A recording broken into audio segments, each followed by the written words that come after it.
So hello everyone, আজকে আমরা এটা কোথায় যাচ্ছি তো দেখো। আমি তো তোমাদেরকে আগে ভিডিওতে দেখিয়ে দিচ্ছি, আমরা যাচ্ছি আজকে উদয়পুর মাতাবাড়ি। তো দেখো আমরা সকাল সকাল রেডি হয়ে বেরিয়েও গিয়েছি, আর আমরা এসেও পড়েছি মা ত্রিপুরেশ্বরী মায়ের মন্দিরে।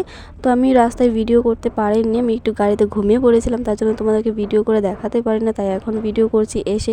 তো দেখো পুকুরে সবাই স্নান টান করছে, তো আমরা যাবো এখন পুজো দিতে। সবাই স্নান টান করে পুজো দিতে যাচ্ছে এখন। তো দেখো পুজোর লাইনে দাঁড়িয়ে আমরা পুজো টুজো দিয়ে তারপর অন্য একটা লাইনে দাঁড়িয়ে পড়েছি আমার মাকে দর্শন করার জন্য। এরও একটা লাইন আছে, কারণ প্রচণ্ড পরিমাণে ভিড় হয় সেখানে। তো দেখো ফাইনালি আমরা আধা ঘন্টা পর লাইনে দাঁড়িয়ে থেকে মাকে দর্শন করে তারপর আমরা প্রণাম করে বেরিয়ে গিয়েছিলাম।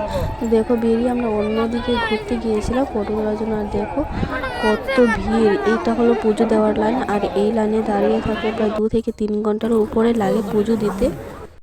তো আমরা অন্যদিকে গিয়েছিলাম একটু হাঁটাহাঁটি করতে ঘুরতে। তো দেখো আমরা সেখানে 2 তলায়, কারণ মায়ের মন্দিরটা প্রতিষ্ঠিত হয়েছে 2 তলাতে, কারণ অন্যদিকে মন্দিরের কাজ চলছে, নিচের দিকে কাজ চলছে, পুরোপুরি কাজটা কমপ্লিট হয়নি, মন্দিরটা পুরোভাবে তৈরি হয়নি, আর অন্যদিকে মায়ের পুজোও চলছে।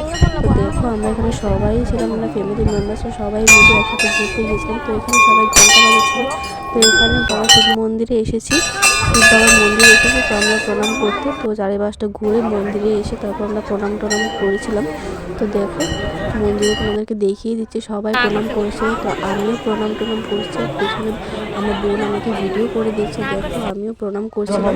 তো প্রণাম করে আমরা বেরিয়ে গেছিলাম সেটা আমার ভক্তের কাছে প্রণাম করতে। তো দেখো প্রণাম করে এখানে নাকি সব মনের ইচ্ছা পূরণ হয়। তো আমি সেভাবে কানে কানে আমিও বললাম প্রণাম করে। তারপর দেখো তোমাদেরকে দেখিয়ে দিচ্ছি। তো এখানে দেখো প্রচুর এতটাই ভিড় হয়েছিল সেদিনকে, আর সেদিনকে ছিল আরও রবিবার। আমরা আবার উপরে এসে পড়েছি মন্দিরে। তো এখানে অন্যদিকে তারা ফটো তুলছিল, তো আমরা এখানে ফটো ভিডিও করছিলাম। ফটোটা তুলে তারপর আমরা একটু নিচে গিয়েছিলাম, কারণ উপরে প্রচণ্ড পরিমাণে সেদিনকে রোদও ছিল, আর এতটা ভিড় ছিল যে দাঁড়ানোরও জায়গা ছিল না। তো আমরা নিচে একটু ছায়ায় জিরোতে এসেছিলাম। তারপর দেখো আমরা আবারও উপরে যাচ্ছি, কারণ উপরে আমার ফ্যামিলি মেম্বার্সরা ফটো তুলছিল। তো আমিও গেলাম উপরের দিকে, আর বোন আমাকে ভিডিও করে দিচ্ছিল।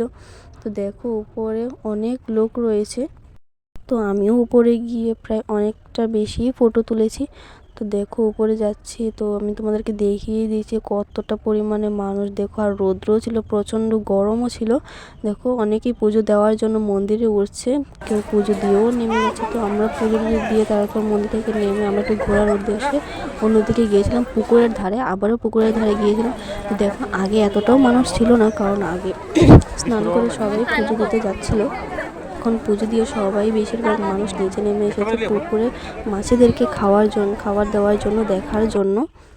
আর নিচে এতটাই ভিড় ছিল আমি তো নামতেই পারছিলাম না, তার জন্য আমি মাঝখানে নেমেছিলাম পরে। দেখো পুকুরের মধ্যে শুধু বিস্কিটই ছড়িয়ে আছে। তো আমিও প্রায় ফাইনালি নিচে নামলাম, নেমে তারপর আমি জলটাকে ছিটে জল ধরে তারপর মাথা ছিটিয়ে আমি উপরের দিকে আবার চলে আসলাম। তো উপরের দিকে উঠে আমরা আবার অন্যদিকে ঘুরছিলাম, কারণ আমাদের অন্যদিকেই ঘোরাঘুরি করছি। তো তারপর আমরা এসে পড়েছি আমাদের দোকানে, কারণ যে দোকান থেকে আমরা পুজোর সামগ্রী কিনেছিলাম, তো যে দোকানে আমরা আশ্রয় নিয়েছিলাম। তো তারপর আমরা চলে এসেছি আমার বোনের সাথে ফুচকা খেতে। তো আমরা দই ফুচকা খাচ্ছিলাম। তো অন্যদিকে কাকিমণি মাতারা অন্যদিকে ছিল। তো আমরা এদিকে একটু ঘোরাঘুরি করে বোন আর আমি দুজনেই ঘোরাঘুরি করছিলাম। তো ঘোরাঘুরি করে দোকানপাট দেখে কেনাকাটা করে তো আমরা যাচ্ছিলাম ওদের কাছে। তো গিয়ে দেখি এখানে ওরা আইসক্রিম খাচ্ছে। তো আমি তো আইসক্রিম খাই না, যেহেতু আমার ঠান্ডা লেগেছিলো আগের দিনকে। তো আমি শসা খেয়ে নিলাম। তো খেয়ে দিয়ে তারপর আমরা গাড়িতে চলে গিয়েছিলাম আমরা খাওয়া দাওয়ার উদ্দেশ্যে, কারণ তখন বেলা 2টো বেজে গেছিলো আর অনেকটাই দেরি হয়ে গেছিলো। তারপর আমরা হোটেলে এসে পড়েছি, হোটেলে নেমে তারপর আমরা খাওয়া দাওয়ার উদ্দেশ্যে আমরা ভেতরেও চলে যাব। তো তোমাদেরকে দেখিয়ে দিচ্ছি। তো আর একটা কথা, শুধু উদয়পুরই নয়, আমরা নেক্সট অন্য একটা জায়গায় যাব। নেক্সট আমরা কোন জায়গায় যাব এই ভিডিওটা আমি তোমাদের সাথে পরের ভিডিওতে শেয়ার করব। তো এখানে আমরা খাওয়া দাওয়ার উদ্দেশ্যে চলে এসেছি। তো আজকের মতো বাই। ভিডিওটা ভালো লাগলে লাইক করে দেবেন। বাই।